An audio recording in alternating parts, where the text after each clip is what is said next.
আল্লাহর কসম, টেনশন হতাশা আপনাকে স্পর্শই করতে পারবে না যদি এই দুইটি জিনিস আপনার সাথে থাকে। এই দুইটি জিনিসকে আপনার সঙ্গী বানিয়ে নেন, টেনশন হতাশা আপনাকে স্পর্শই করতে পারবে না, আপনার ধারে কাছেও আসতে পারবে না। আল্লাহর হাবিব সাল্লাল্লাহু আলাইহি সাল্লামের সহিহ হাদিসের মাধ্যমে, পবিত্র কোরআনের আয়াতের মাধ্যমে এই দুইটা জিনিস প্রমাণিত। সকল আলেমদের কাছে আপনি যদি বলেন যে হুজুর টেনশনে পড়ে আছি কি করব, এই দুইটা ফর্মুলা অবশ্যই তারা প্রেসক্রাইব করবেন যদি তারা জেনে থাকেন।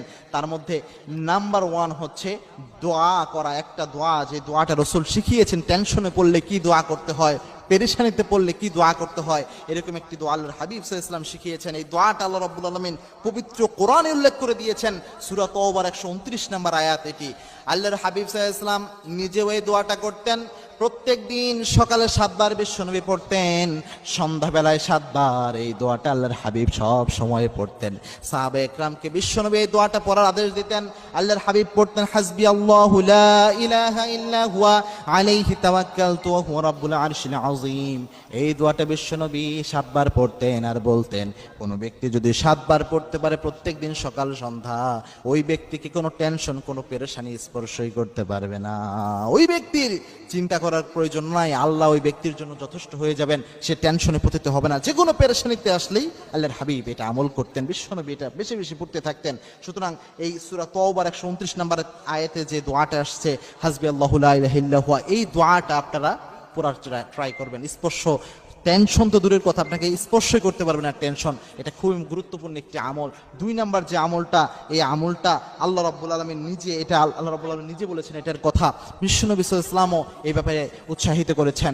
আল্লাহ রাব্বুল আলামিন নিজেই জানিয়েছেন সূরা তালাকের 3 নাম্বার আয়াত, আল্লাহ রাব্বুল আলামিন জানিয়েছেন ওমাইয়া তাওয়াক্কাল আলাল্লাহ ফাহুয়া হাসবু।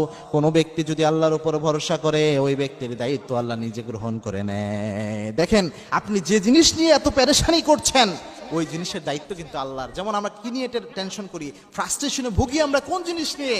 আমরা রিজিকের সমস্যায় ভুগি, অর্থনৈতিক সমস্যায় ভুগি। আল্লাহ রাব্বুল আলামিন আপনাকে সৃষ্টি করার 50,000 বছর পূর্বেই আপনি কোন জায়গায় যে কি খাবার খাবেন, এটা আল্লাহ রাব্বুল আলামিন লিপিবদ্ধ করে রেখেছেন।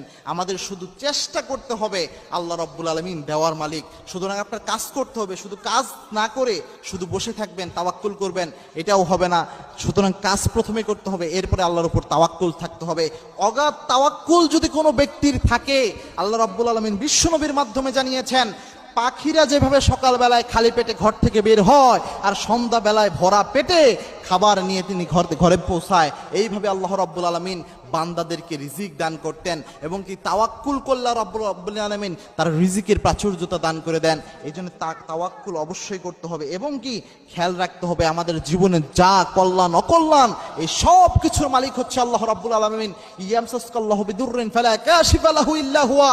আল্লাহ যদি কোনো অকল্যাণ আমাদের দিতে চান, গোটা পৃথিবী মিলে সেটা ঠেকাতে পারবে না। আর আল্লাহ যদি কল্যাণ করতে চায়, কেউ সেটা আটকাতে পারবে না। সুতরাং ভরসার একমাত্র জায়গা হচ্ছে আল্লাহ রাব্বুল আলামিন। এটা যেন আমাদের মনে থাকে। আল্লাহ রাব্বুল আলামিন আমাদের সেই তৌফিক দান করুন। আল্লাহুম্মা আমিন।